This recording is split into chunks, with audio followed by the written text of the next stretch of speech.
Homeless boy carried an injured girl. Miles, he had no idea she was a biker's daughter. Miles of Mercy, revised final version part 1. The carrying. The speedometer held steady at 62, not fast enough to draw attention, not slow enough to make the trip longer than it needed to be. Bryn Ashford kept her eyes on the yellow line disappearing under the hood hands at 10 and 2, the way her father had taught her when she was 15, and learning to drive with one working ear and a stubbornness that didn't quit. Highway 26 stretched out black and empty, ahead swallowed by Douglas firs, pressing close on both sides like they were trying to reclaim what asphalt had taken.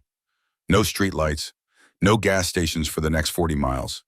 Just road and darkness and the occasional reflection of eyes watching from the tree line. Deer, probably. Maybe raccoons. Things that knew better than to step into the path of something bigger and faster. The clock on the dash read 11:15. She'd left Portland 3 hours ago, later than she'd planned, but the study group had run long and she'd wanted to finish the chapter on constitutional law before heading home. Saxon wouldn't be awake when she got back. He'd be in the garage with the crew engines torn apart, on workbenches, heavy metal bleeding through the walls, men who'd learned to fix broken things because the world had broken them first and taught them not to wait for someone else to care. Her phone buzzed in the cup holder. She glanced down. Text from Saxon. 3 words, no punctuation, the way he always texted. Drive safe, kid. She smiled. Typed back with one hand, eyes flicking between screen and road. Always do. The phone buzzed again before she could set it down. Another text. People will underestimate you. She knew the rest without reading it.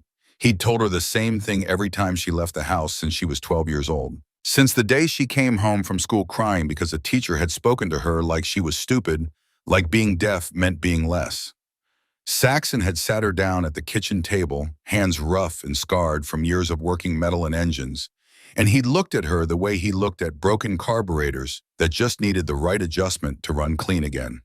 People will underestimate you, he'd said, signing as he spoke so she could read both his lips and his hands. Prove them wrong by showing up. Not by arguing, not by explaining, just by showing up and doing the work until the work spoke for itself. She set the phone back in the cup holder, refocused on the road. 53 miles to home.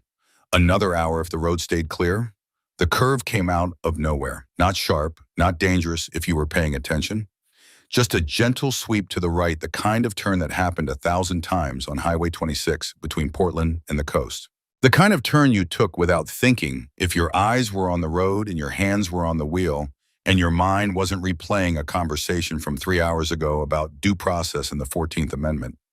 The phone buzzed again. Bryn glanced down. Reflex. Stupid. A half-second of distraction that pulled her eyes from the road just long enough for the wheel to drift 6 inches to the left. The tires caught gravel at the edge of the shoulder. The car jerked. Bryn overcorrected, yanking the wheel hard to the right, and suddenly the Honda was sliding tires, screaming, the world tilting as momentum dragged her across both lanes toward the guardrail that was supposed to keep cars from dropping into the ditch, but looked too flimsy to stop anything moving this fast. She hit the brakes. Wrong move. The car spun once, a full rotation that blurred trees and asphalt and sky into a single smear of motion, and then the guardrail was there, metal shrieking as the bumper caught and twisted and ripped open like foil. The car didn't stop. It punched through nose first and dropped. The impact when it hit bottom wasn't loud. It was final, a deep crunch of metal folding inward, glass exploding outward, the airbag deploying too late to do anything but slam into her chest and leave her gasping. The engine hissed. Steam rose. The headlights flickered once and died, leaving only the darkness and the smell of gasoline, sharp enough to cut through the taste of blood in her mouth. Bryn sat very still. Breathing hurt. Moving hurt. Thinking hurt. Her hands were still on the wheel knuckles, white fingers locked in place like her body hadn't caught up to the fact that the car had stopped moving. She tried to open the door. It didn't budge. The frame had bent inward, trapping her inside a cage of crumpled steel and shattered safety glass. Panic flared hot and immediate. She shoved against the door with her shoulder once, twice, 3 times, each impact sending fresh waves of pain radiating down her left side. The 4th shove cracked something loose. The door groaned open just wide enough for her to squeeze through, dragging herself out into the cold night air and collapsing onto dirt and gravel and broken glass that bit into her palms. She tried to stand, Her left leg gave out immediately, buckling beneath her weight, and she went down hard, gasping, as white-hot pain exploded from her knee to her hip. Something was wrong, very wrong. The kind of wrong that didn't get better with walking it off or icing it down or waiting for morning. She pulled herself forward on her elbows, inch by inch, dragging her useless leg behind her until she reached the edge of the road. Asphalt solid and flat, the yellow line running down the center, like a promise that civilization still existed somewhere beyond this stretch of empty highway. Headlights appeared in the distance, high beams cutting through the dark, growing brighter, closer, fast. Bryn lifted her right hand, waved, tried to shout, but her voice came out thin and reedy, swallowed by the sound of the engine roaring past without slowing. Wind from the trucks passing nearly knocked her flat. She watched the taillights disappear around the curve. Red dots fading into nothing. Another car, this one slower. A sedan. Bryn waved both arms this time, ignoring the way her ribs screamed in protest.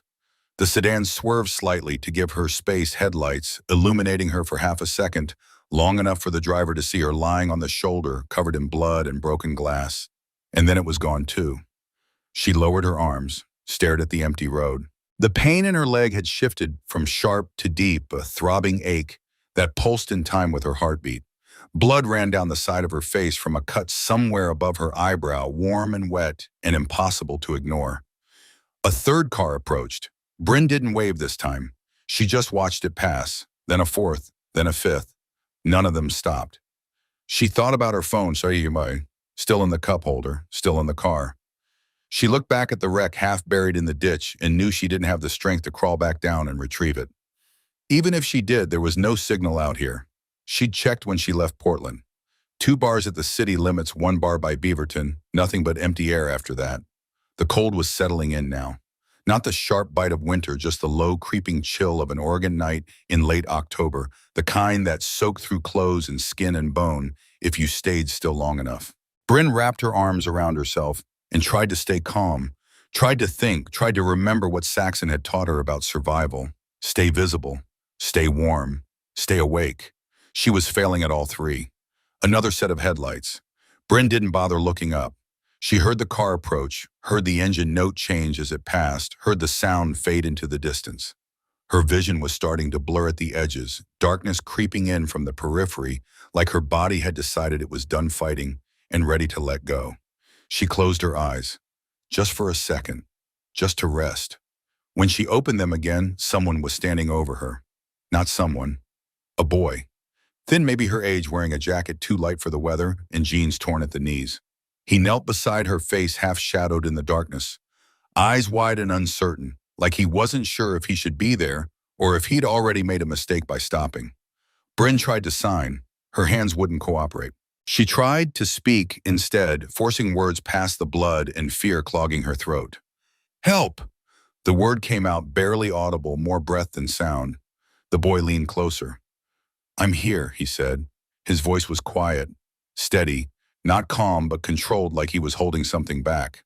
"I'm not leaving." Bryn's vision swam. She focused on his face, trying to read his lips, trying to understand. The pain in her leg was getting worse, spreading upward through her hip and into her spine, and she knew with sudden clarity that if she stayed here much longer, she wouldn't be getting up at all. "Phone," she whispered, "in the car." The boy looked past her toward the wreck. He stood, walked to the edge of the embankment, stared down into the ditch for a long moment, then came back and shook his head. "No signal anyway," he said. "I checked." Bryn's chest tightened. "Then what?" "I'm going to carry you." She stared at him. The boy was skinny, all angles and edges, the kind of frame that looked like it had been stretched too thin and never filled back out. His hands were shaking. Not from cold, from something else. Fear, maybe, or exhaustion, or the knowledge that what he was about to do was impossible and he was going to try anyway. "You can't," Bryn said. The words hurt to form. "You'll hurt yourself." The boy knelt again, sliding one arm behind her shoulders, the other under her knees. His hands were freezing. She could feel them through her jeans, through the thin fabric of her shirt, cold enough to make her shiver. "Gas station's 5 miles that way," he said, nodding toward the direction he had been walking. "Maybe less. I can make it." "You don't even know me." He looked at her, then really looked, and something in his expression made her chest ache worse than the impact of the airbag ever had. "You're going to die if I don't," he said simply. He lifted. The pain was immediate and absolute. Bryn's broken legs shifted bone, grinding against bone, and she screamed before she could stop herself. The boy froze, arms locked, breath coming fast and shallow. "I'm sorry," he said. "I'm sorry, I realize that hurts. I'm sorry." He adjusted his grip, trying to find a position that didn't make her want to pass out, and then he started walking. The first mile was the worst. Not because of the pain, though the pain was there, constant and relentless. A white-hot spike driven through her femur every time the boy's steps jarred her injured leg. The worst part was feeling his body start to break down beneath her weight. Bryn wasn't heavy. 5'6", 130 pounds on a good day less now that she'd been living on coffee and stress during midterms. But dead weight was different. Dead weight fought you. Dead weight turned 130 pounds into 200, 300, 1,000 pounds of gravity pulling down with every step. She felt the boy's arms start to shake. Subtle at first, just a faint tremor in his biceps where her shoulder pressed against him, but growing stronger with each passing minute. His breathing changed too shallow and rapid, the kind of breathing that meant his body was running on adrenaline and nothing else. "Put me down," Bryn whispered. The boy didn't respond. He just kept walking, eyes fixed on the road ahead, jaw clenched so tight she could see the muscles jumping beneath his skin. A car approached from behind headlights, painting them in harsh white light. The boy stepped to the side of the road, turned to face the oncoming vehicle and raised one hand. The car slowed. Bryn's heart leaped. Someone was stopping. Someone was going to help. The car swerved around them and accelerated, taillights disappearing into the darkness. The boy lowered his hand, didn't say anything, just adjusted his grip and kept walking. The second mile was when Bryn realized he wasn't going to quit. His arms were shaking violently now, muscles spasming with the effort of keeping her aloft. Sweat soaked through his shirt despite the cold, and she could feel his heart hammering against her side, too fast, too hard, the rhythm of someone pushing their body past every reasonable limit. He stumbled once, foot catching on loose gravel, and for a terrible moment Bryn thought they were both going down. The boy dropped to one knee, gasping, arms still locked around her like letting go would be worse than falling. Agony tore through her broken leg, and she bit down on her lip hard enough to taste blood. "I'm sorry," the boy said again. His voice was ragged now, stripped of everything except raw determination. "I slipped. I didn't mean to." He forced himself back up. One leg, then the other. Bryn felt him sway, felt the way his entire body was trembling with the effort of standing, and she made a decision. "What's your name?" The boy didn't answer. He just started walking again, slower now, each step deliberate and measured like he was counting them in his head. Bryn tried again. "Please, tell me your name." Still nothing. She shifted slightly in his arms, turning her head so she could see his face. His expression was blank eyes, unfocused, like he'd retreated somewhere deep inside himself where pain and exhaustion couldn't reach him. "You carry me like my dad would," Bryn said softly. That got through. The boy's eyes flickered just for a second, and his grip tightened. "Your dad sounds like a good man," he said. His voice broke on the last word. Bryn felt it in her chest, a sharp twist of something she couldn't name. This boy, this stranger who'd appeared out of nowhere and decided her life was worth destroying himself for, was crying. Not sobbing, not making a sound, just tears running down his face in silent tracks that he didn't bother to wipe away. "He yells a lot," Bryn said, trying to keep him talking, trying to keep him present. "But he always comes back." The boy nodded once. "That's good. Coming back is good." Another car passed, then another. Neither slowed. The third mile was when Bryn started keeping track of his breathing. In, out, in, out. Too fast, too shallow. The kind of breathing that meant his body was shutting down, prioritizing oxygen to his brain and heart, and nothing else.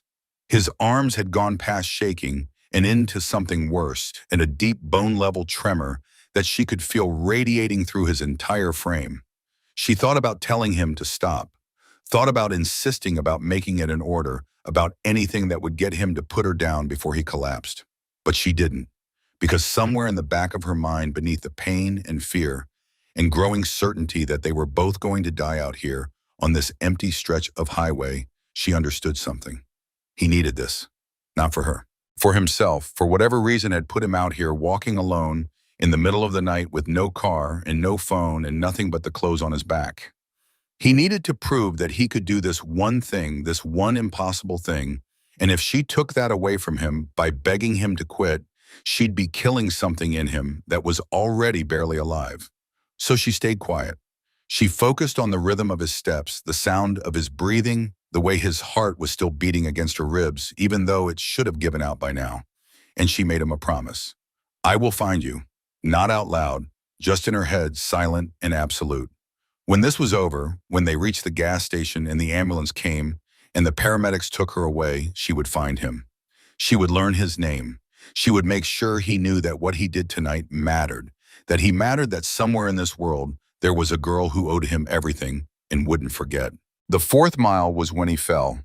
Not stumbled, fell. His legs gave out completely, knees buckling, and they both went down hard. Bryn hit the asphalt first, her broken leg twisting beneath her, and the scream that tore out of her throat was primal and raw and didn't sound like anything human. The boy landed half on top of her arms, still wrapped around her shoulders, like even in falling he was trying to protect her from the impact. He was sobbing now, full body shaking sobs that he couldn't control or hide. I can't. I'm sorry, he choked out. He pushed himself up. Bryn watched in horror as he forced his legs to straighten, watched him lock his knees and plant his feet and bend down to lift her again. His arms didn't want to work anymore. She could see it in the way they moved, jerky and uncoordinated muscles firing in random patterns, like the signals from his brain were getting scrambled somewhere along the way. But he lifted her anyway. Bryn grabbed his jacket with one hand, fingers digging into the worn fabric. Stop, she said. Not a request, an order. You're going to kill yourself. The boy looked down at her. His face was gray in the darkness, eyes sunken, lips cracked and bleeding. He looked like death. He looked like he'd already died somewhere back on mile 2 and his body just hadn't figured it out yet. I understand that, he said, and he kept walking. The 5th mile was when Bryn saw the lights.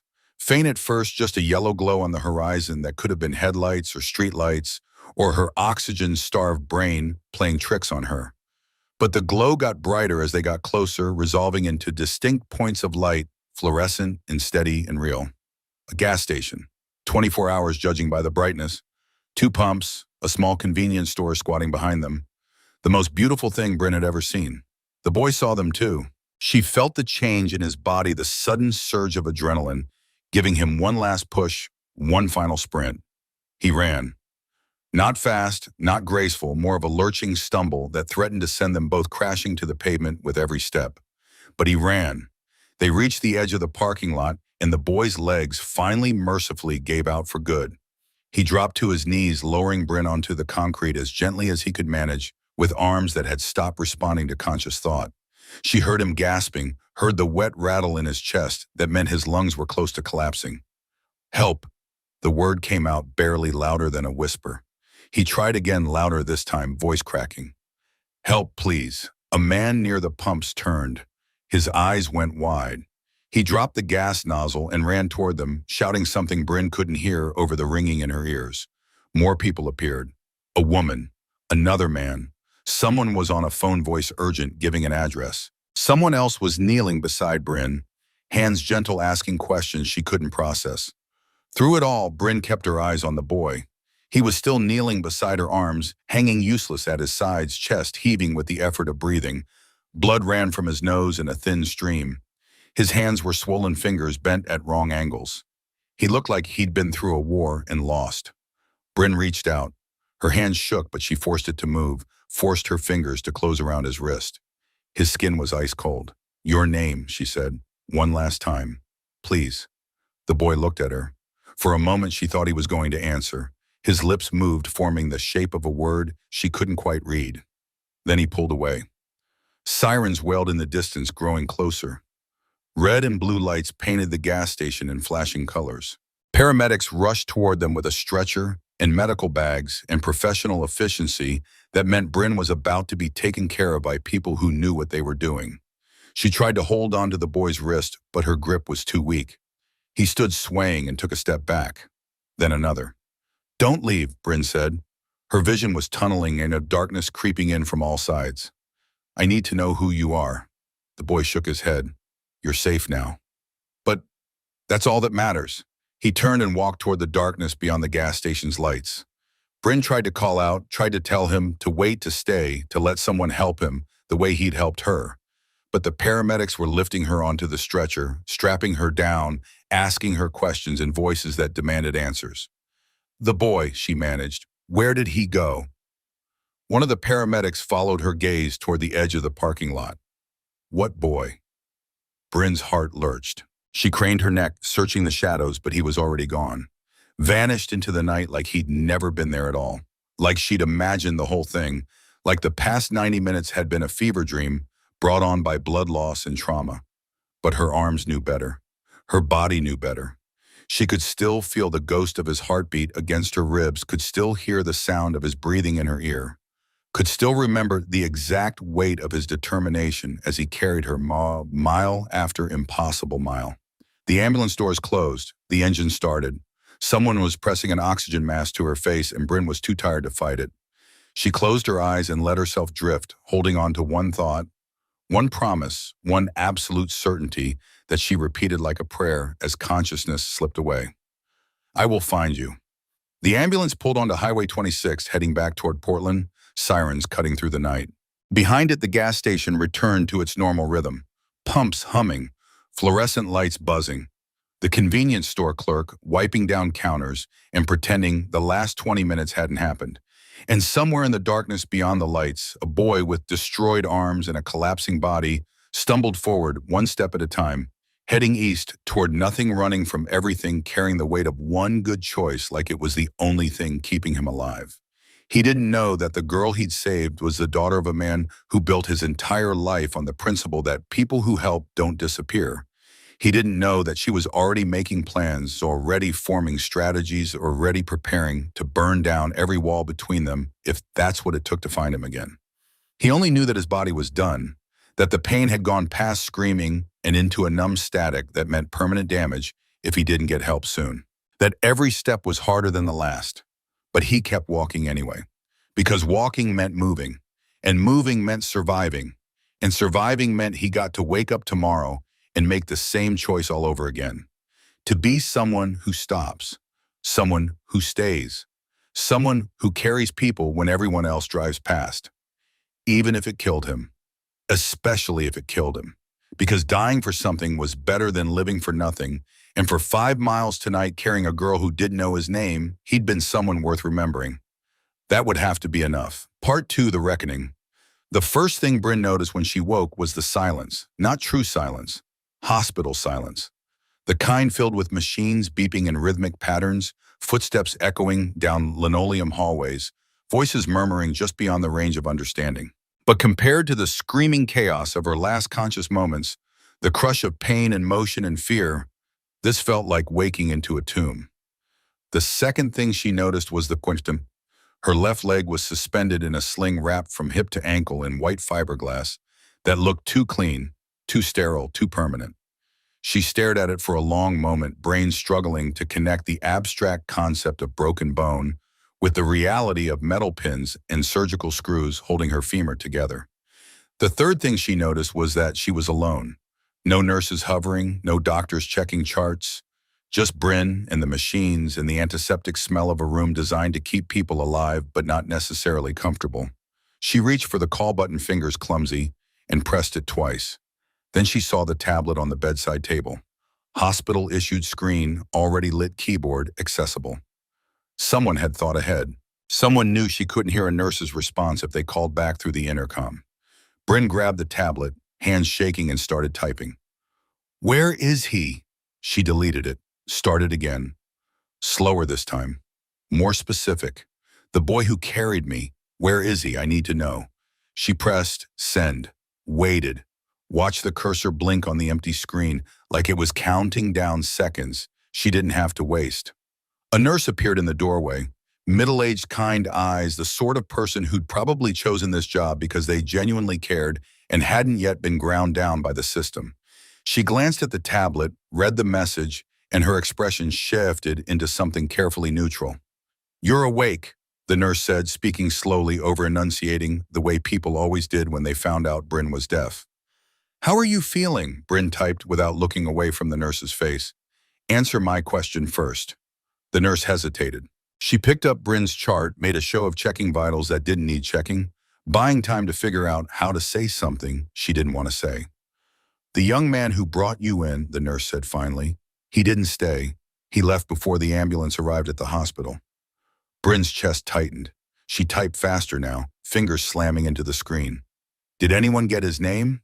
Phone number? Address? Anything?" The nurse shook her head. "I'm sorry, he was gone before anyone thought to ask." Bryn stared at the screen, the words blurred. She blinked hard, forcing her vision to clear, refusing to let herself cry over something as fixable as missing information. There had to be security cameras. Witnesses. Someone at that gas station had to have seen him, talk to him, notice which direction he went. "What time is it?" The nurse glanced at her watch. 8:35, Saturday morning. "You've been here about 6 hours. They had to do surgery on your leg. Broke the femur in 3 places. You're lucky you didn't sever an artery." Bryn wasn't listening. 6 hours. He could be anywhere by now. Could have caught a bus, hitched a ride, walked back into whatever life he'd been living before he stopped to pick up a dying girl on the side of the highway. She typed again. "I need my phone." "Your father has it. He's been here all night. Just stepped out to make some calls." The nurse moved closer, adjusting the IV drip. "You should rest. You've been through significant trauma." Rest. The word tasted like ash. Bryn shook her head, ignoring the way the motion made her skull throb. "Get my dad, now." The nurse opened her mouth to argue, saw something in Bryn's expression that made her reconsider and nodded. She left the room without another word. Bryn sank back against the pillows, breathing hard. Her entire body hurt. Not the sharp agony of the crash, but a deep bone-level ache that suggested she'd been put back together with parts that didn't quite fit right anymore. The pain didn't matter. What mattered was the boy. What mattered was finding him before he disappeared completely, before the memory of his heartbeat against her ribs faded into something she could convince herself she'd imagined. Footsteps in the hallway. Heavy boots. The kind that had walked through oil and gravel and 1,000 garage floors. Saxon Ashford filled the doorway, 6'3" and 200 pounds of leather and ink and controlled violence. His face was gray with exhaustion, stubble darkening his jaw, eyes bloodshot from a night spent watching machines breathe for his daughter. He saw her awake, and something in his expression cracked. Just for a second, just long enough for Bryn to see the fear he'd been carrying since the hospital called. Then he was moving, crossing the room in 3 strides, pulling a chair up beside her butt and sitting down hard. He didn't touch her, didn't grab her hand or smooth her hair, or do any of the things other fathers might have done. He just sat there close enough that she could read his lips without straining and waited. Bryn picked up the tablet. "Dad, someone saved me." Saxon nodded. "I'm aware. Paramedics told me. Said a kid carried you 5 miles. She typed faster. "I need to find him." Saxon's jaw tightened. "You need to heal." Bryn shook her head hard enough to make the room spin.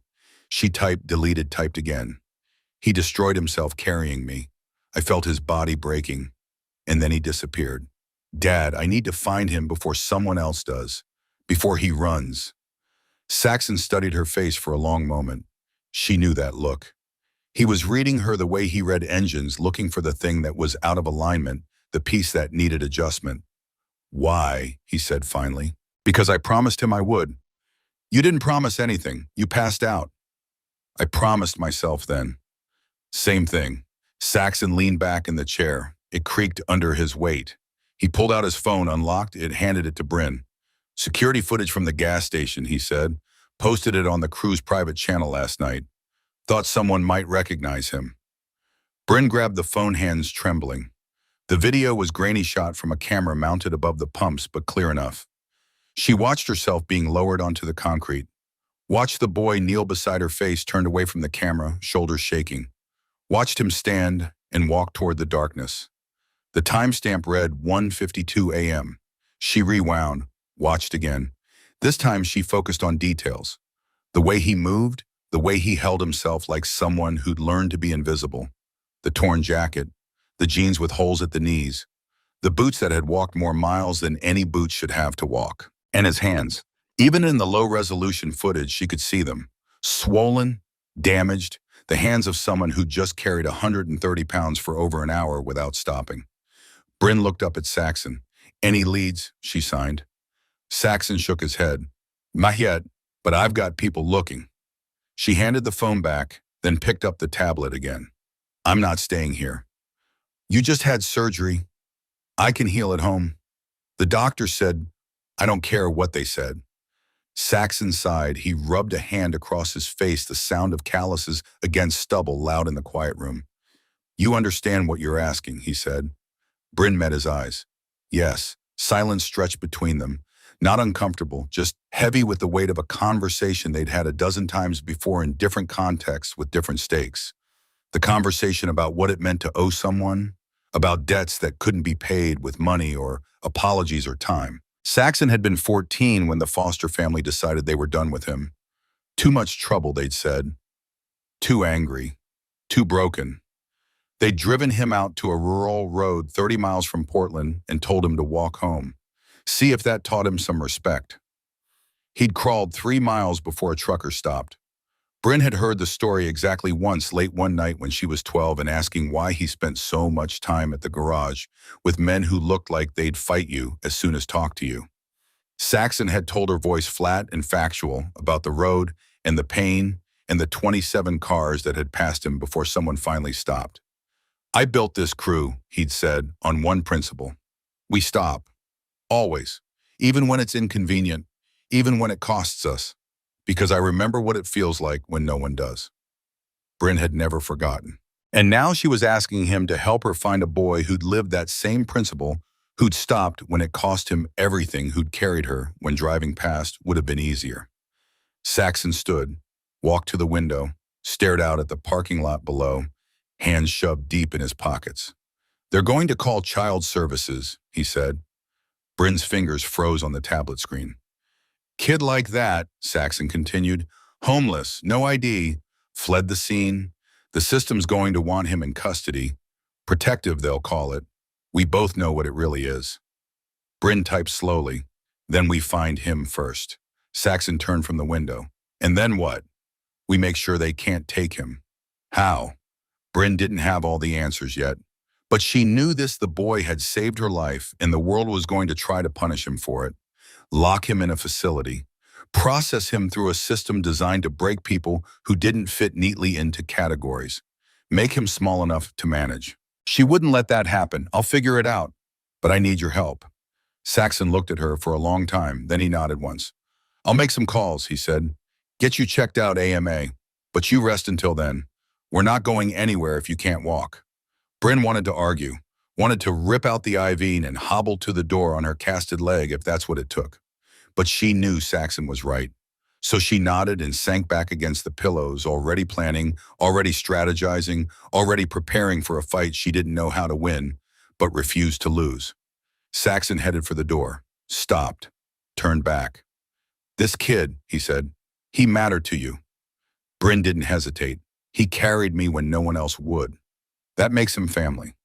17 miles east of Portland, beneath the I-84 bridge where Highway 26 merged into the interstate, Jonah Reed sat with his back against concrete and tried not to die. The sun had come up 2 hours ago. He'd watched it rise from behind the mountains, pale light spreading across the Columbia River, like someone had spilled paint on glass. Beautiful. Indifferent. The kind of beauty that didn't care if you were there to see it or not. His arms didn't work anymore. That was the main problem. He could move them, sort of could lift them a few inches if he focused every scrap of willpower he had left. But actually using them, gripping things, bearing weight, all of that was gone. The muscles had torn somewhere around mile 4.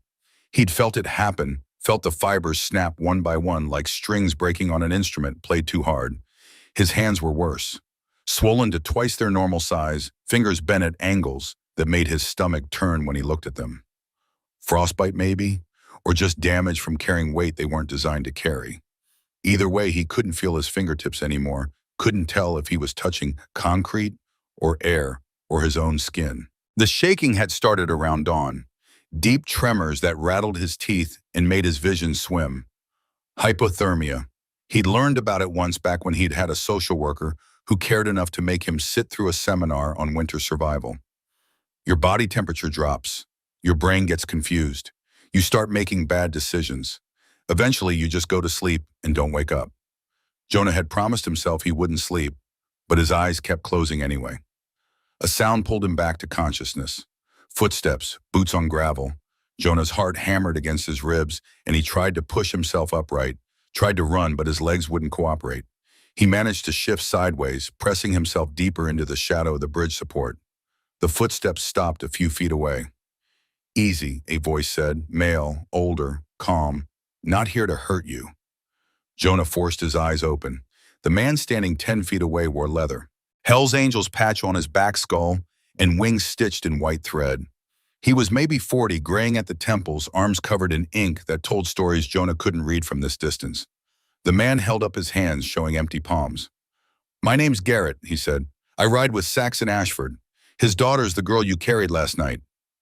Jonah's throat closed. He tried to speak, but nothing came out except a rasping cough that tasted like blood. Garrett took a step closer, stopped when Jonah flinched.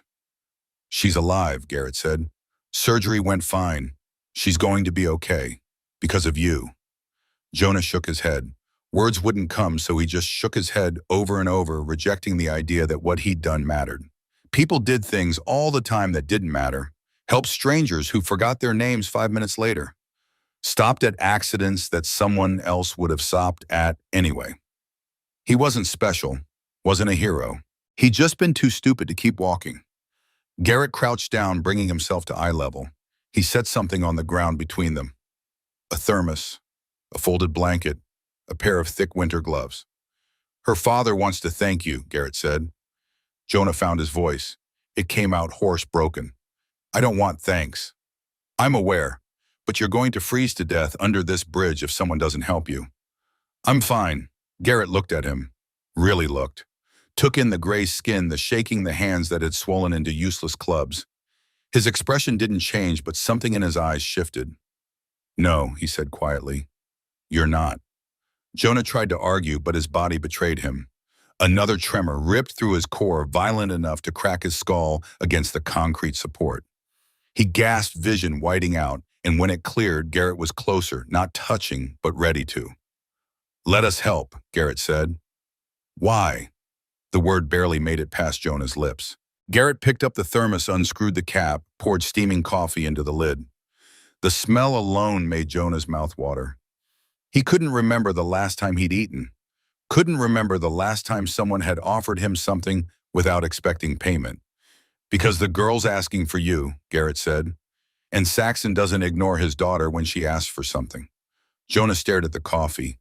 Steam rose in thin curls, disappearing into the cold morning air. "She doesn't even know my name," he said. "Then tell her." "I can't." "Why not?" "Because names made you real. Names made you traceable. Names meant someone could find, you could pull up records, could connect you to the system you'd been running from for 2 years. Names meant going back into a cage." Garrett seemed to understand without Jonah having to explain. He set the coffee down within reach and stood. "I'm not going to force you," he said, "and neither is Saxon. But that girl's not going to stop looking. You should be aware of that before you decide to disappear." Jonah watched him walk away. Watched until the footsteps faded and the road was empty again. Then he reached for the coffee, with hands that barely worked, lifted it to his mouth and drank. The warmth spread through his chest like a small fire, pushing back the cold for just a moment. Not enough to save him, just enough to remind him what being saved felt like. He set the empty cup down and pulled the blanket over his shoulders. The gloves he left on the ground. If he put them on, he might not take them off. Might start believing that help could come without strings attached. He'd believed that once before. It had cost him 3 months in juvenile detention and a criminal record that followed him everywhere. Never again. Jonah closed his eyes and tried not to think about the girl. Tried not to remember the way she'd looked at him in those final seconds before the ambulance doors closed. Like he was someone worth knowing. He failed. At 11 o'clock, Bryn Ashford checked herself out of Portland General Hospital against medical advice on crutches, with her father's jacket draped over her hospital gown because she'd refused to wait for someone to bring her real clothes. The doctor tried to stop her. A young resident with nervous hands and a sincere belief that protocol existed for good reasons. He explained the risks: infection, dislocation, permanent damage if the pin shifted before the bone set properly. Bryn listened to exactly none of it. She typed on her tablet while he talked, pulled up the AMA form and signed it with her finger before he'd finished his second sentence about physical therapy requirements. "I'll be careful," she said, voice flat in the way it always went when she spoke out loud without being able to hear herself. "Now get out of my way." The doctor looked at Saxon. Saxon shrugged. "She's 17, he said, but she's also right. So step aside or we'll make this complicated." They made it to the parking lot without security getting called. Small miracle. Saxon had parked his truck near the emergency entrance, a '98 Ford with rust spots and an engine that ran cleaner than anything half its age because Saxon didn't believe in letting machines die just because they got old. Bryn hauled herself into the passenger seat, crutches clattering into the footwell. Every movement sent fresh pains shooting through her leg, but she gritted her teeth and ignored it. Pain was information. Information could be managed. Saxon climbed in the driver's side, didn't start the engine, just sat there, hands on the wheel, staring through the windshield at the hospital entrance, like he was waiting for someone to run out and drag them back inside. Bryn pulled out her phone. The screen was cracked from the accident, but it still worked. She opened Instagram, scrolled to the video Saxon had posted on the crew's private channel, and downloaded it. "What are you doing?" Saxon said. Bryn didn't look up. She was already typing, fingers flying across the screen, composing a post she'd been planning since she woke up. "Help me find him." She attached the video, the grainy footage of a boy carrying her to safety while the world drove past. She tagged it with every Portland area hashtag she could think of. Added a description. "Last night this person saved my life. He carried me 5+ miles after a car accident when no one else stopped. Then he disappeared. If you know who he is, please message me. I need to thank him." She hit post. Saxon read over her shoulder. "You sure about this?" Bryn met his eyes. "Someone out there knows him," she signed. "Someone saw him. This is the fastest way to find out who. It's also the fastest way to get child services involved." Bryn had considered it, and decided she didn't care.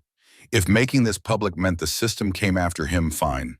She'd deal with that when it happened. Right now, the priority was finding him before he froze to death under a bridge somewhere. Her phone buzzed. Then again. Then continuously notifications flooding in faster than she could read them. 10 shares in the first minute. 105. Comments piling up, mostly strangers saying thoughts and prayers, and how amazing, but a few with actual information. Someone recognized the gas station. Someone else thought they'd seen a kid matching his description walking east on Highway 26 around 3 in the morning. One comment made Bryn's blood run cold. "That's the homeless kid who hangs around the I-84 underpass sometimes. Saw him there last week. Looked rough." She grabbed Saxon's arm. "I-84, she said out loud. "We need to go, now." Saxon started the engine. "You're in no shape." Bryn cut him off by yanking the door open and trying to climb out. He caught her arm before she could fall, pulled her back into the seat, swore quietly in a way that meant he was giving in. "Fine," he said, "but we're bringing the crew, and you're staying in the truck." Bryn nodded. She'd agree to anything if it meant moving, meant getting closer to finding him before someone else did. Saxon pulled out his phone, made 3 calls in rapid succession. Short conversations, no wasted words, just coordinates and times, and the kind of clipped military efficiency that came from years of riding with men who understood orders. They pulled out of the parking lot at 11:23 a.m. By noon, 6 motorcycles were converging on the I-84 corridor. Grace Holloway read the viral post 3 times before she picked up the phone. She'd been a social worker for 11 years, long enough to recognize a red flag when she saw one. Homeless minor, no identification, fled the scene of an emergency. That combination spelled one thing: a kid in crisis who needed intervention before the crisis became a tragedy. The fact that he'd saved someone's life didn't change the basics. If anything, it made it more urgent. Heroes made good headlines until they collapsed from exposure, or got picked up by the wrong people, or decided the world wasn't worth saving anymore, and did something permanent about it. She dialed the Portland Police Department non-emergency line. "This is Grace Holloway, Multnomah County Child Services. I need to file a welfare concern report for an unidentified minor, possibly homeless, last seen in the Highway 26 corridor. The dispatcher took down the details. Grace added everything she'd pulled from the video and social media posts. Approximate age, physical description, last known direction of travel. We'll send a unit to check the area, the dispatcher said.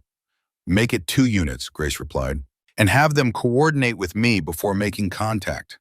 This kid's a flight risk. She ended the call and opened her laptop, started typing up the preliminary report. Risk factors: homeless, unaccompanied minor, possible trauma from recent events, demonstrated pattern of avoiding authority. Recommendations: immediate placement in emergency youth shelter, medical evaluation, crisis counseling. Standard procedure.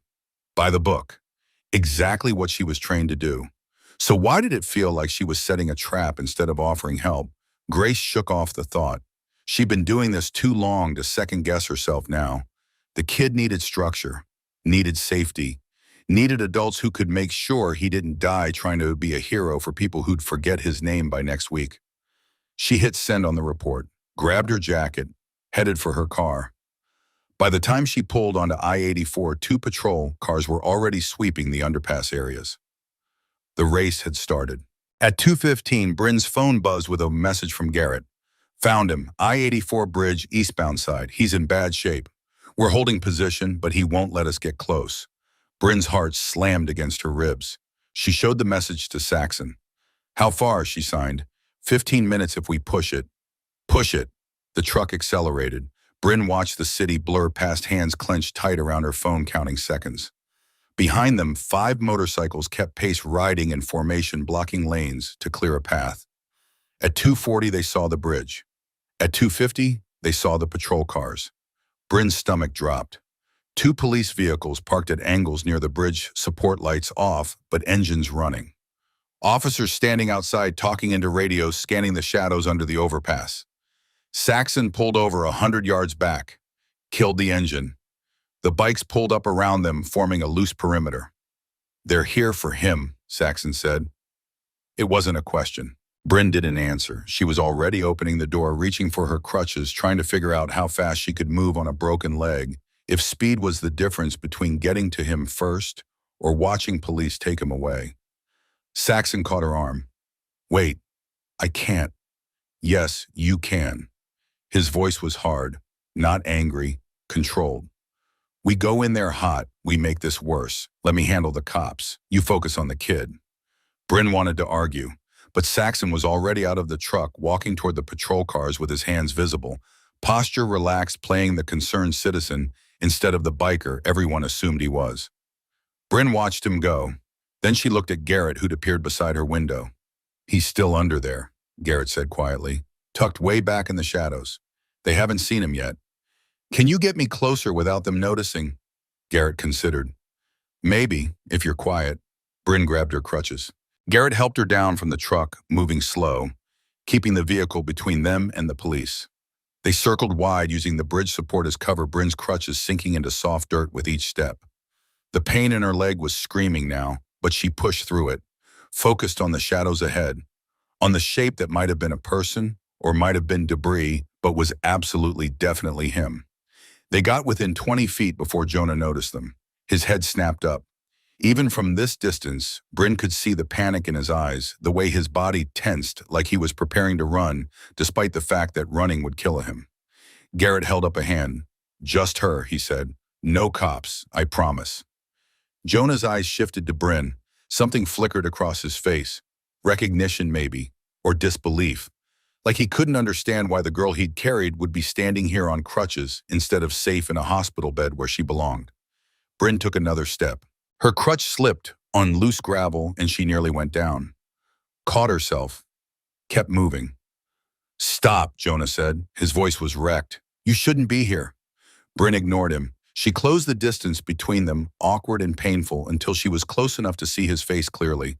Close enough to see how gray his skin had gone, how badly his hands were shaking.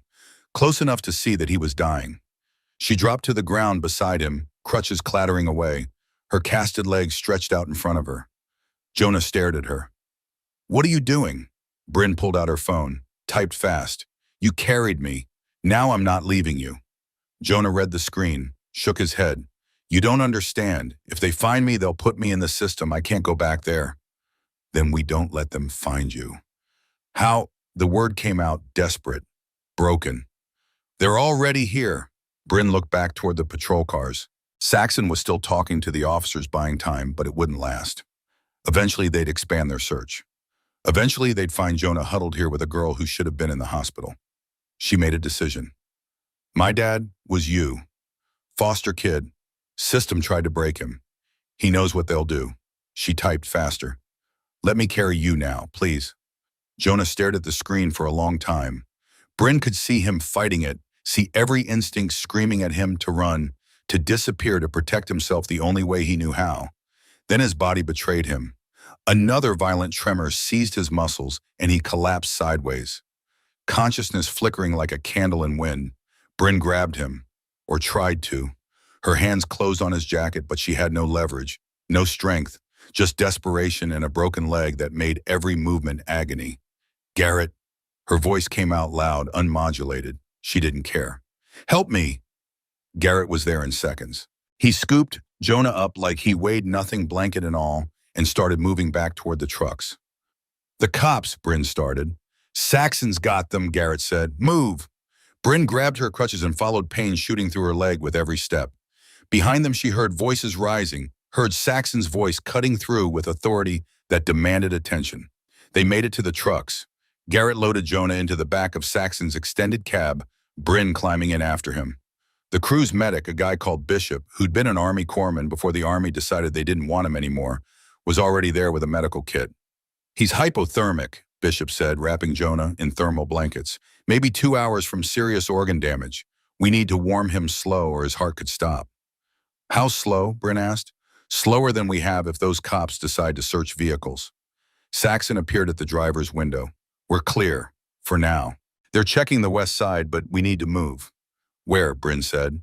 Saxon met her eyes in the rearview mirror. Garage. It's the only place they won't look without a warrant. He started the engine. The convoy pulled out, moving fast, but not fast enough to draw attention. Just 6 motorcycles and a truck heading east, like they had every right to be there. In the back seat, Jonah's eyes fluttered open. He looked at Bryn, confusion and fear, and something else warring across his face. Why? He whispered. Bryn took his swollen hand in hers, carefully, gently.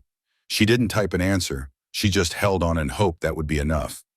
The garage sat at the end of an access road most people didn't know existed, tucked between a shuttered tire shop and a warehouse that stored equipment no one needed anymore.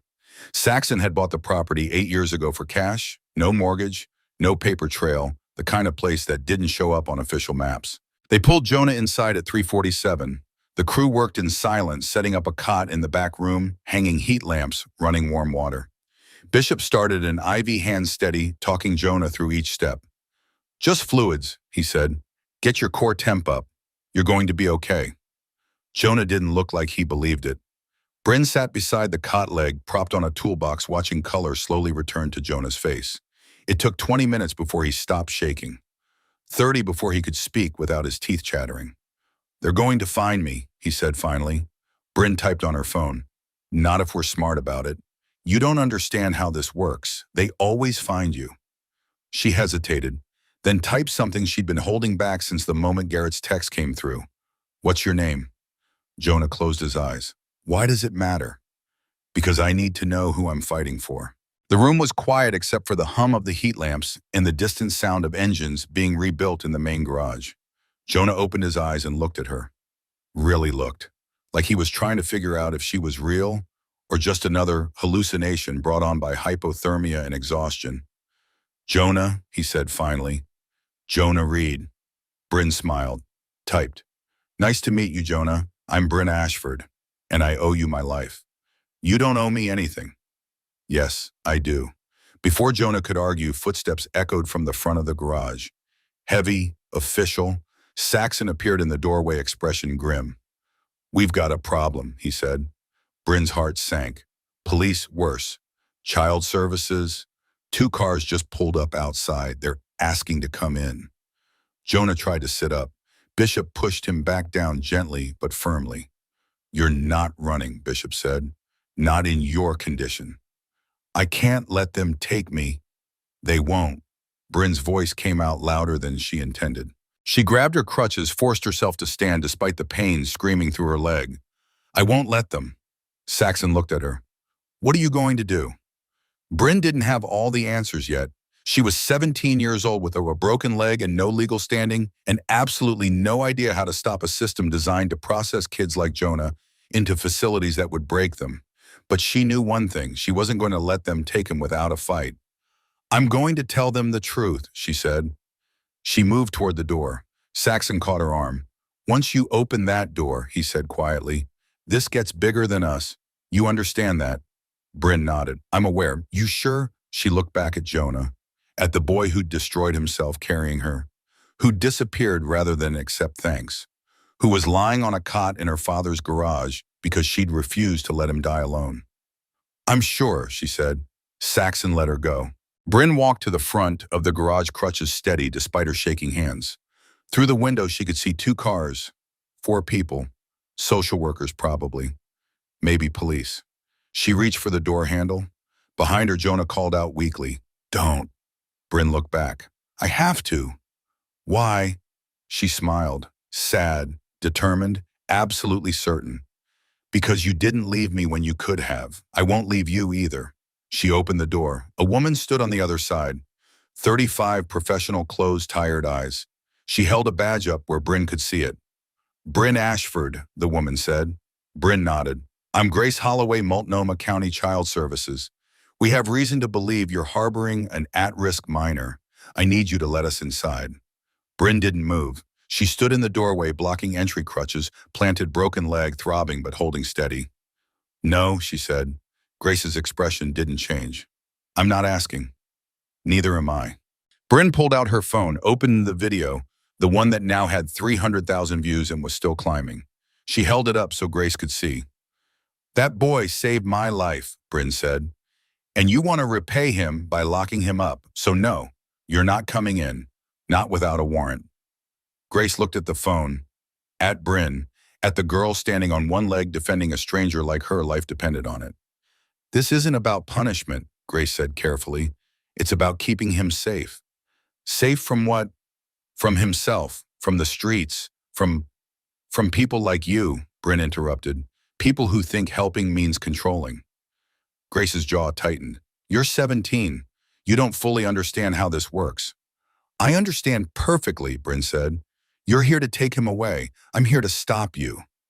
She didn't move, didn't back down, just stood there, a broken girl on crutches, daring the system to try. Grace stared at her for a long moment. Then she stepped back. We'll be in touch, she said. The cars pulled away. Bryn closed the door. Her leg gave out and she collapsed against the frame, breathing hard, vision swimming. Saxon caught her before she hit the ground. That was stupid, he said. Bryn laughed. It came out shaky, half hysterical. I realize that.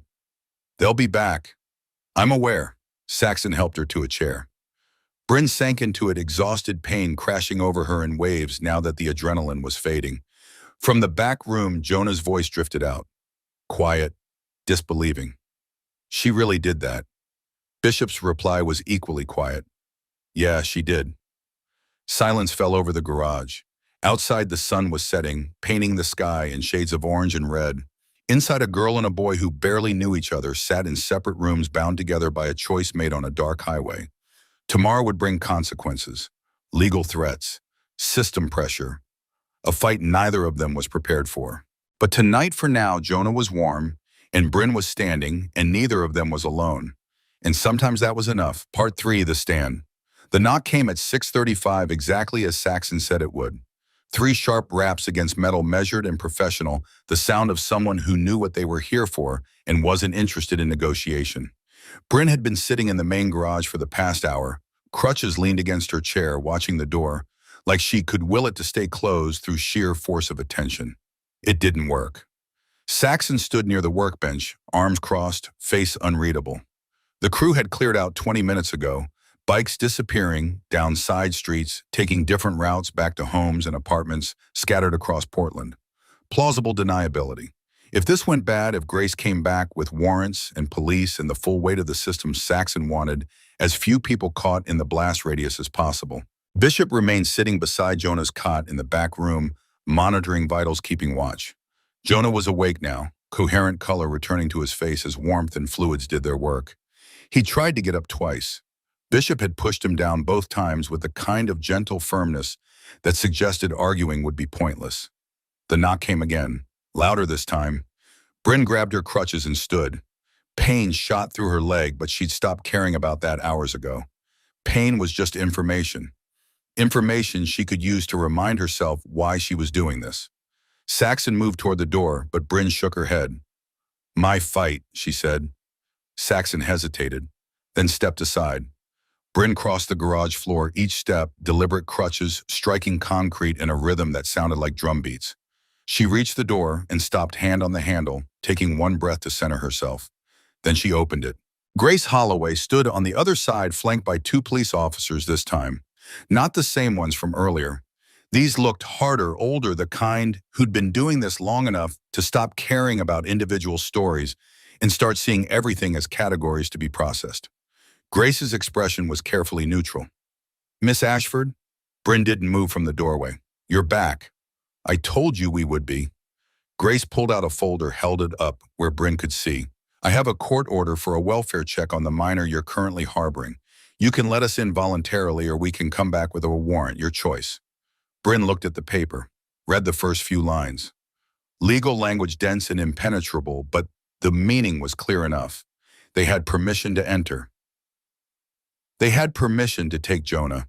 She looked up at Grace. "Why are you doing this?" Grace blinked, caught off guard by the question. "I'm doing my job."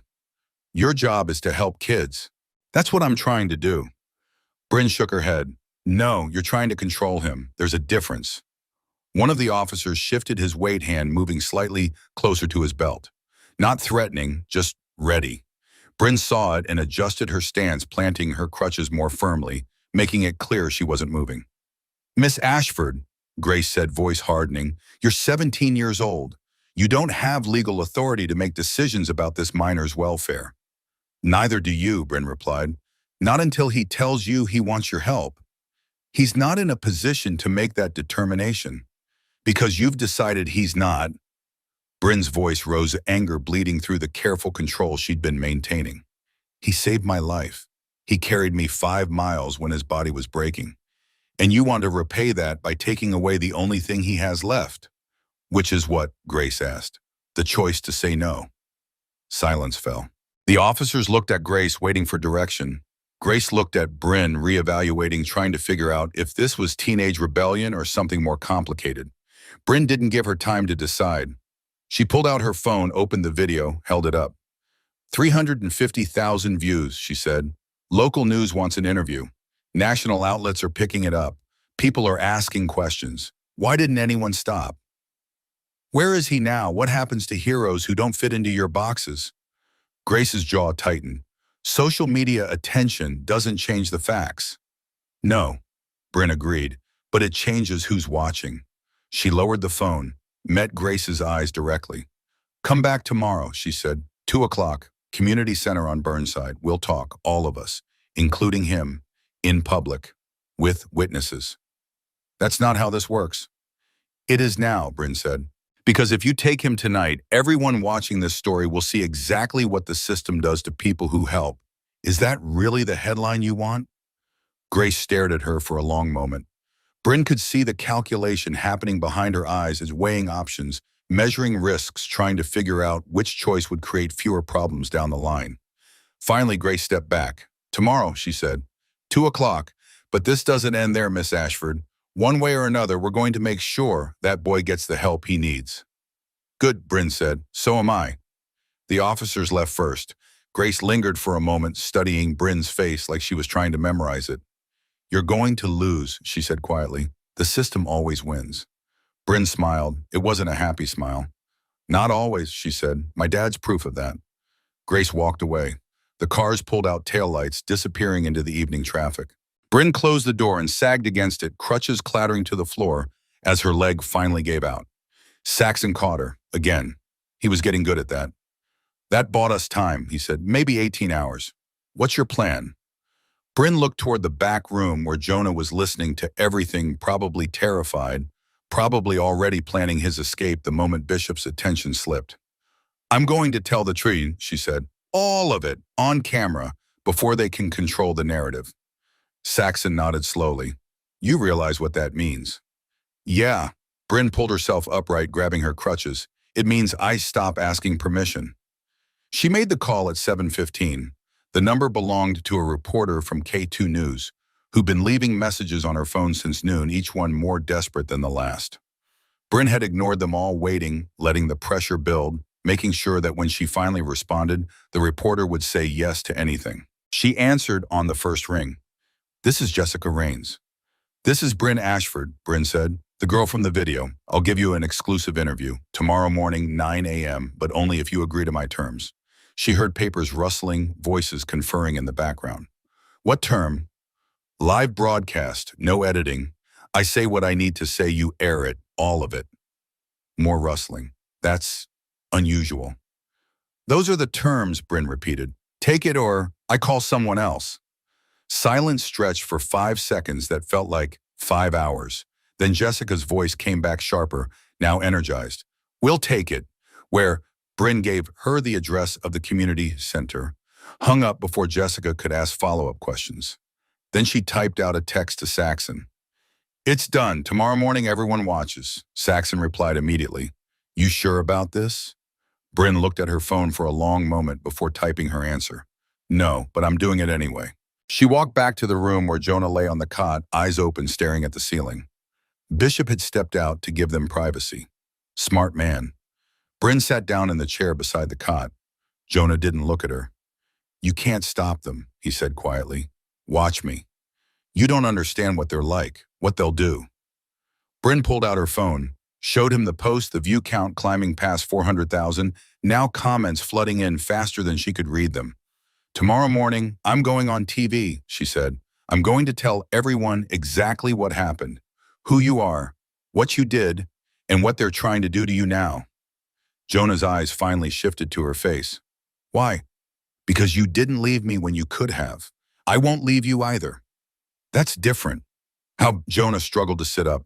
Bishop had warned him not to move too much, warned about blood pressure and core temperature, and a dozen other medical concerns Jonah clearly didn't care about. He got himself upright, legs dangling off the edge of the cot, and looked at Bryn with an intensity that made her chest ache. I carried you because no one else would, he said. There was no choice. You would have died. And you'll die if I don't fight for you, Bryn replied. Maybe not tonight, maybe not this week, but eventually. So where's the difference? Jonah opened his mouth, closed it, looked away. I don't want to be on TV, he said finally. You don't have to be. This is my interview, my story. You just have to show up tomorrow afternoon and tell them what you want. That's it. One decision, yes or no. And if I say no, Bryn met his eyes, then I'll still fight for you, but it'll be harder, and I might lose. Jonah stared at her for a long time. She let him look, let him see that she meant every word, that this wasn't charity or pity or some misguided attempt to play hero. This was a debt she intended to pay whether he wanted her to or not. Okay, he said finally, I'll be there. You'll speak, Jonah hesitated, then nodded once. I'll speak. Bryn felt something in her chest unclench. She reached out careful with his damaged hands and squeezed his wrist gently. Thank you, she said. Don't thank me yet, Jonah replied. Wait and see if I don't run. You won't. How do you know? Bryn smiled. Because you didn't leave me on that highway. You're not the running type. She stood, grabbed her crutches, and headed for the door. Behind her, Jonah called out, Bryn? She turned.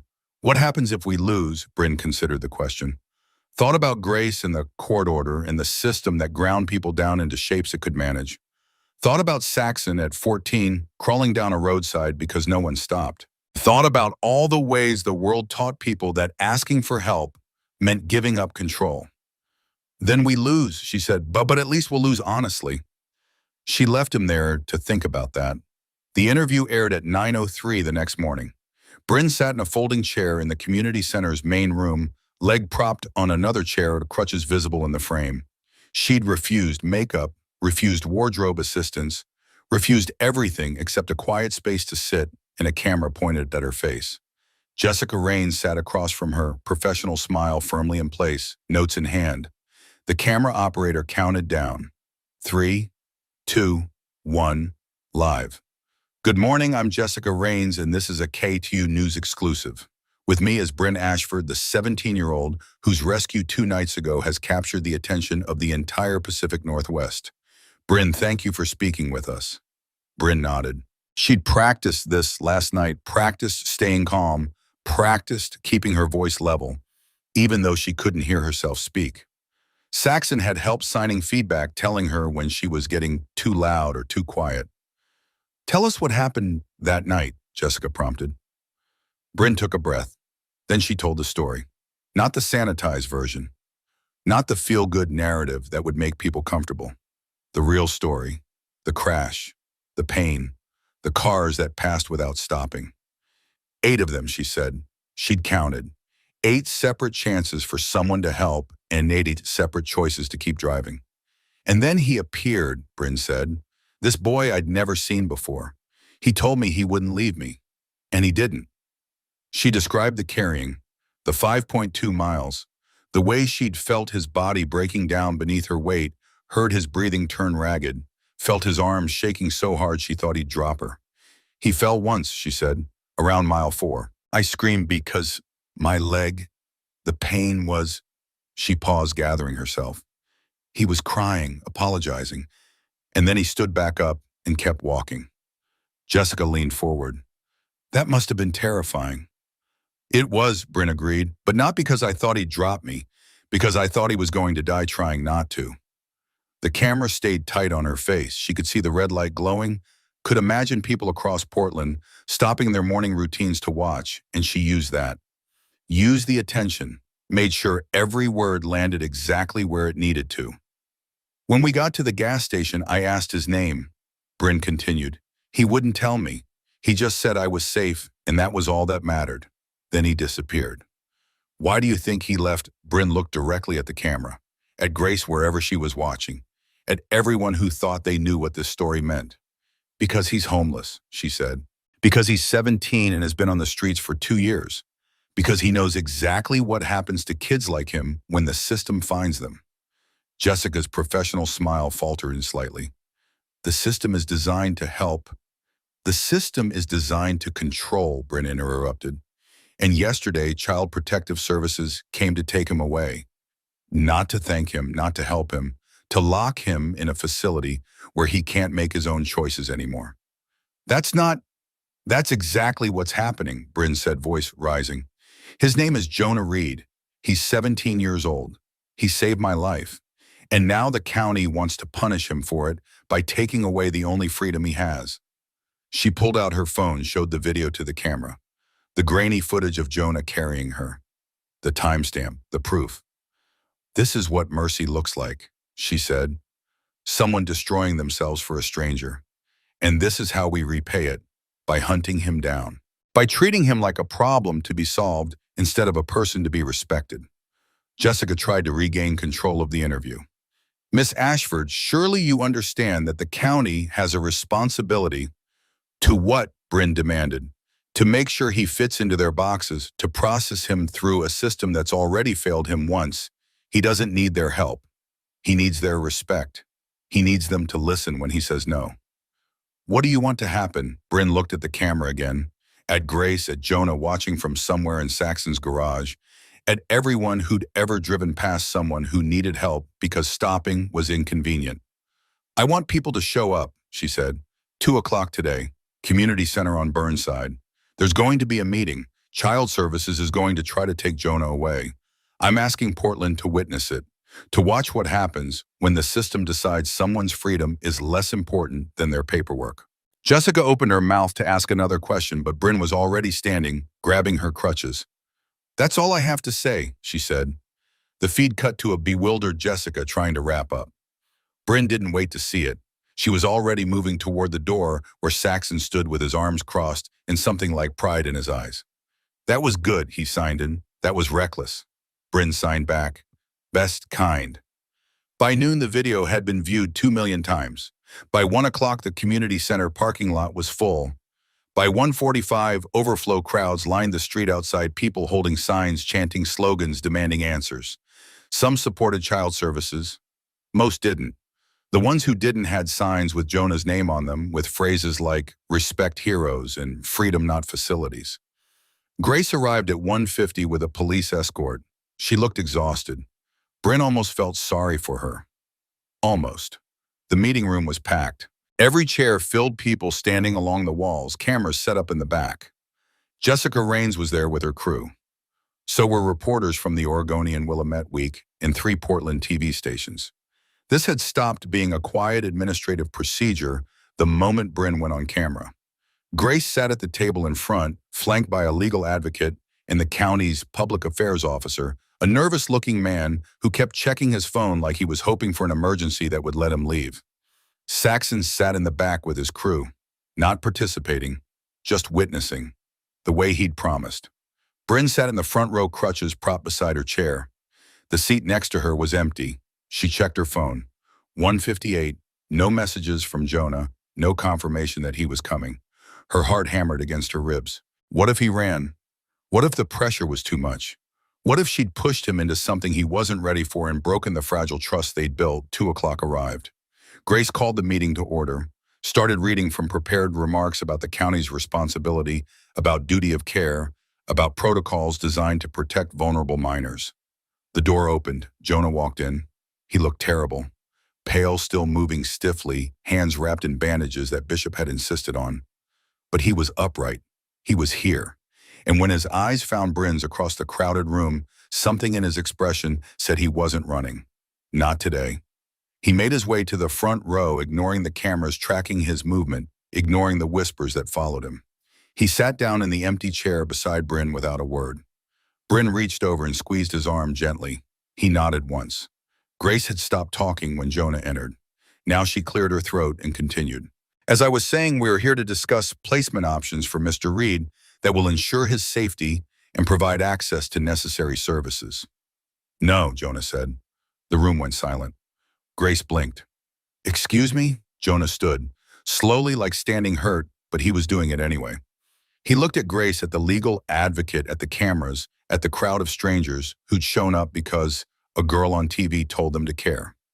I said no, he repeated, voice stronger this time. I don't want your placement. I don't want your services. I want it to be left alone. The legal advocate leaned forward. Mr. Reed, you're not in a position to make that determination. You're homeless. You have no visible means of support. I carried her 5 miles, Jonah interrupted. He pointed at Bryn, while adults drove past. While people who had houses and ways and all the things you think matter decided she wasn't worth stopping for. I stopped. I stayed. And now you want to punish me for it. This isn't punishment. Yes, it is, Jonah said. You want to put me somewhere I can't leave. Somewhere I have to ask permission to make my own choices. That's not help. That's a cane. Grace stood as well. We're trying to keep you safe. From what? Jonah's voice cracked. From being cold, from being hungry. I've been both for 2 years. I'm still here. I'm still alive. And I did something good. I saved someone. That should count for something.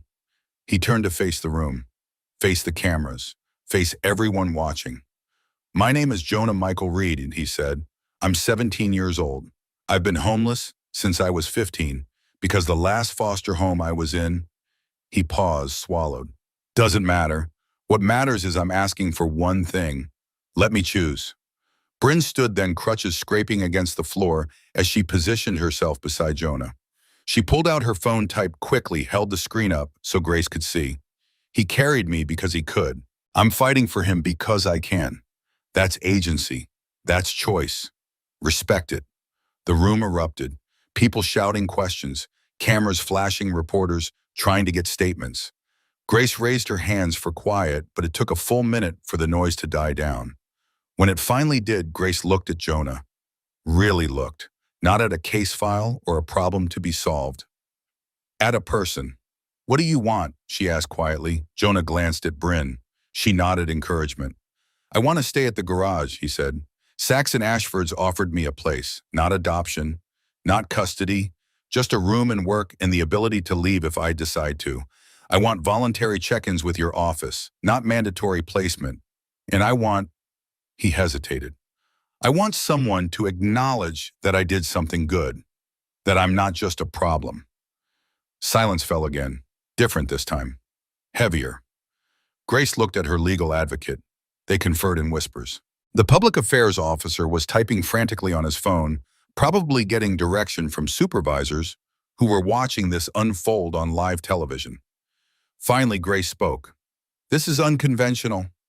Bryn stood taller on her crutches, signed as she spoke so Jonah could read her hands. So was carrying someone for miles when everyone else drove past. Grace's mouth twitched, almost a smile. Almost. If we agree to this, she said, there are conditions, weekly check-ins, mandatory for the first month, medical evaluation, proof of housing and income. And if at any point we determine you're at risk, we reserve the right to intervene. Voluntary, Jonah said, not mandatory. Weekly check-ins are non-negotiable. Jonah looked at Saxon. Saxon nodded. Okay, Jonah said, weekly. The legal advocate pulled out a document, started writing, crossing out sections, adding clauses. It took 20 minutes to draft something that satisfied everyone. 20 minutes of lawyers and social workers, social worker and a teenage girl with a broken leg negotiating the terms of a boy's freedom. At 2:43, they had an agreement. Jonah would stay at Saxon's property in a separate living space. He would work at the garage, paid hourly with taxes documented. He would check in with child services every Wednesday at 3 p.m. for the next 30 days. After that, monthly until he turned 18. Most importantly, he could leave at any time. No locks, no mandatory therapy, no surrendering of autonomy in exchange for safety. Grace slid the document across the table. This is a one-time exception. We're doing this because the circumstances are extraordinary. And because, she looked at Bryn, because sometimes the system needs to be reminded that rules aren't the same as righteousness. Jonah picked up the pen with bandaged hands, signed his full name in careful letters at the bottom of the page. Bryn co-signed as witness. Saxon added his signature as sponsor. The cameras captured all of it. When it was done, when the meeting dissolved into reporters shouting questions and people wanting statements, and Grace escaping through a side door before anyone could corner her, Jonah sat very still in his chair, staring at the document like he couldn't quite believe it was real. Bryn sat down beside him, waited until he looked at her. You okay? She signed. Jonah nodded slowly. I think so. That was brave, what you said. That was terrifying. Same thing, Bryn signed with a small smile. They sat there for a moment while the chaos swirled around them. Two teenagers who'd met on the worst night of their lives and somehow found a way to make it matter. Finally, Jonah spoke. Thank you. Bryn shook her head. You carried me. I carried you back. We're even. I don't think that's how it works. Then we'll figure out a new way, Bryn said, together. Jonah smiled. It was small and uncertain and didn't quite reach his eyes yet, but it was there. 4 weeks later, Bryn met Jonah by the Columbia River on a Saturday morning that smelled like rain and possibility. Her cast was off, replaced by a walking boot that let her move without crutches. The doctors had warned her to take it easy, to not push too hard, to remember that broken bones took months to fully heal even after the hardware came out. She'd listened politely and then ignored every word. Jonah looked better, still too thin, still carrying shadows in his eyes that would probably never fully fade. But the color had returned to his face. The swelling in his hands had gone down. And when he walked, he didn't move like someone expecting to be chased. They stood at the railing overlooking the water, watching boats cut through the current. Bryn had suggested this meeting. Jonah had agreed without asking why. I'm thinking about leaving Portland, Jonah said after a while. Bryn's chest tightened, but she kept her expression neutral. Where would you go? I don't know. Somewhere I can choose to stay instead of having be home. That makes sense, does it? Bryn nodded. You need to know the difference between staying because you want to and staying because you can't leave.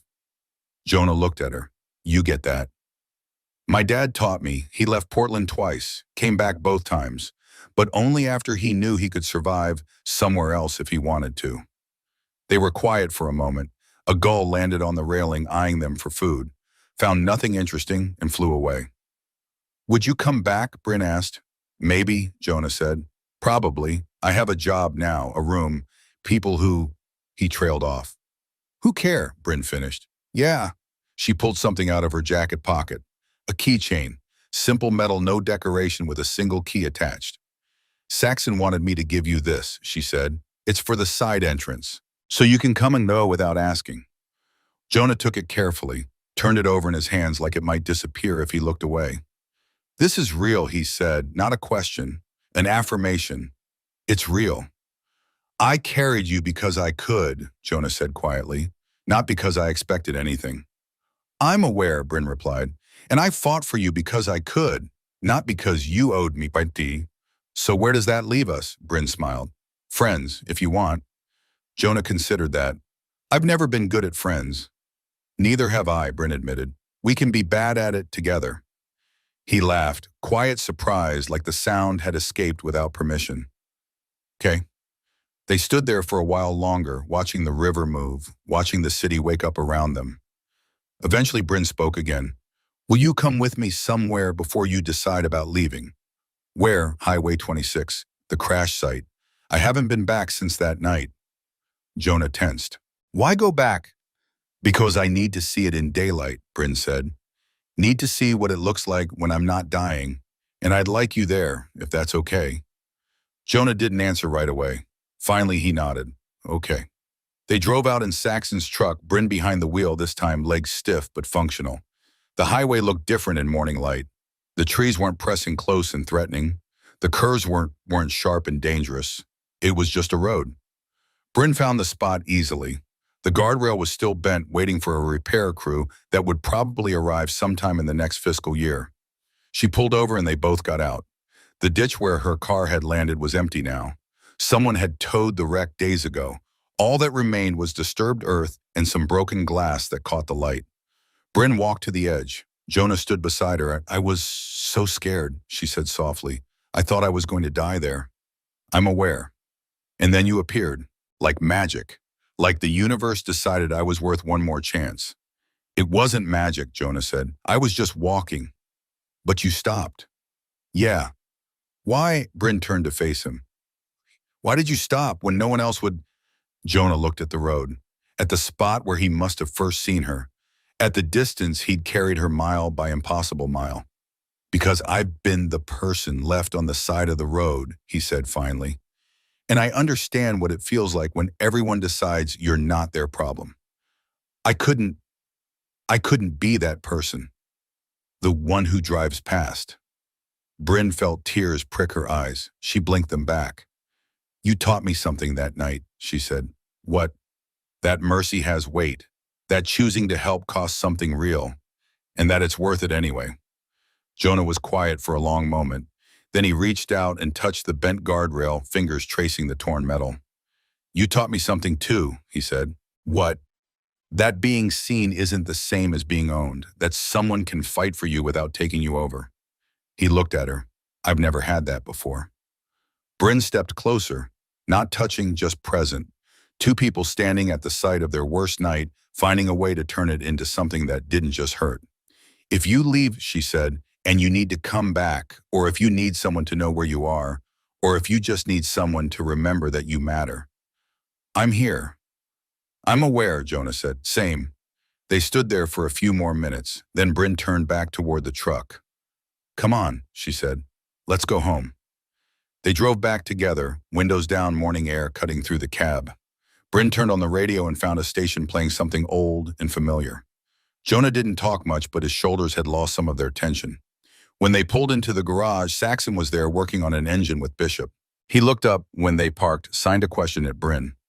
Good, she nodded. Good. Saxon went back to his work, not hovering, not demanding explanations, just there if needed. Bryn and Jonah walked to the back room that Saxon had converted into living space. Small but private. A bed, a desk, a window that looked out on the street. Jonah's few possessions were arranged carefully on the desk. A couple of books he'd picked up from the library, the keychain Bryn had given him, a photo he'd found somewhere of the Columbia River. He sat on the bed. Bryn leaned against the doorframe. You really okay with me leaving if I need to? Jonah asked. Yeah, Bryn said. because you'll come back when you're ready. And if you don't, that's okay too. Either way, you get to choose. Jonah nodded slowly. I'm not used to that. I understand, but you will be. She pushed off the doorframe. I'm going to physical therapy. You working today? Yeah. Saxon's teaching me how to rebuild carburetors. Sexy, Jonah smiled. Extremely. Bryn turned to leave, then stopped. Hey, Jonah. Yeah, I'm glad you stopped that night. His expression softened. Me too. She left him there, grabbing her keys, heading out to face the ordinary work of healing. Behind her, the garage hummed with activity, engines being torn down and built back up, metal shaped into new forms, things broken being made whole. That night, Bryn posted one final update to the video that had started everything. Update: Jonah is safe. He has housing work and autonomy. Thank you to everyone who showed up, who witnessed, who refused to let the system erase him. This is what community looks like. This is what it means to stop. She attached a photo, her and Jonah standing by the river, both smiling, both free. The post got 1 million views in 12 hours. But more importantly, it got seen by kids in other cities, in other situations, who were learning that being helped didn't have to mean being controlled. That there were people who would fight for your right to choose, even when the system said you weren't ready. That sometimes the bravest thing you could do was stop and stay and carry someone until they could walk again. 3 months later, on a cold morning in January, Jonah came downstairs with his backpack packed and found Saxon drinking coffee in the garage office. I'm thinking about heading to Seattle for a few weeks, Jonah said. There's a job opportunity. Mechanic shop looking for apprentices. Saxon nodded. Good opportunity. Maybe. Want to check it out. You need anything gas money? Jonah shook his head. I've got it. Been saving. Saxon studied him for a moment, then held out his hand. Jonah shook it. Doors open, Saxon said. Whenever. I'm aware. Jonah headed for his bike, used but functional, bought with money from his first paycheck. He threw his leg over, started the engine, let it warm up. Bryn appeared from the house, limping slightly, but moving without the boot now. She walked over, signed a question. Seattle, Jonah nodded. Few weeks. Call when you get there. Yeah. She handed him something, a small emergency medical kit. Just in case, he smiled. Thanks. And Jonah? Yeah. Come back when you're ready, not before. He looked at her, at this girl who'd refused to let him disappear, who'd fought the system for his right to choose, who'd taught him that being seen didn't have to mean being trapped. I will, he said. Promise. He pulled out of the garage and onto the street. Bryn watched him go, hand raised in farewell, until he turned the corner and disappeared from view. Saxon came to stand beside her. He'll be back, he signed. Bryn nodded. I'm aware. How do you know? She smiled. Because we taught him he has somewhere worth coming back to. The sun broke through the clouds, painting the street in gold. Somewhere in the city, life continued. People helped or didn't help, stopped or drove past, made choices that mattered or pretended they didn't. But here in this garage, two people who'd been broken by the world had found a way to piece each other back together. Not through rescue, not through control, through witness, through choice, through the simple revolutionary act of refusing to let someone disappear just because it would be easier to look away. Bryn turned toward the house, then paused. She looked down at her leg where the surgical scar ran pink and raised beneath her jeans. She pressed her palm against it through the fabric, feeling the ridge of healed tissue, the proof that bones could break and still grow back stronger. The keychain in her pocket caught the light, a twin to the one she'd given Jonah. Saxon had made two, one for leaving, one for coming home. She pulled it out, turned it over in her hand. The metal was warm from her body heat, solid and real, and hers to keep or give away. That choice, she thought, was what mattered most, not the destination, not even the journey, just the knowledge that when you reached the fork in the road, you got to decide which path to take. And if you chose wrong, you could always turn around.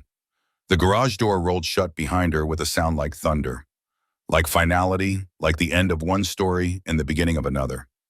Inside, Saxon turned up the radio, an old song about roads and choices and the miles that stretched between who you were and who you could become. Bryn smiled. She knew all the words.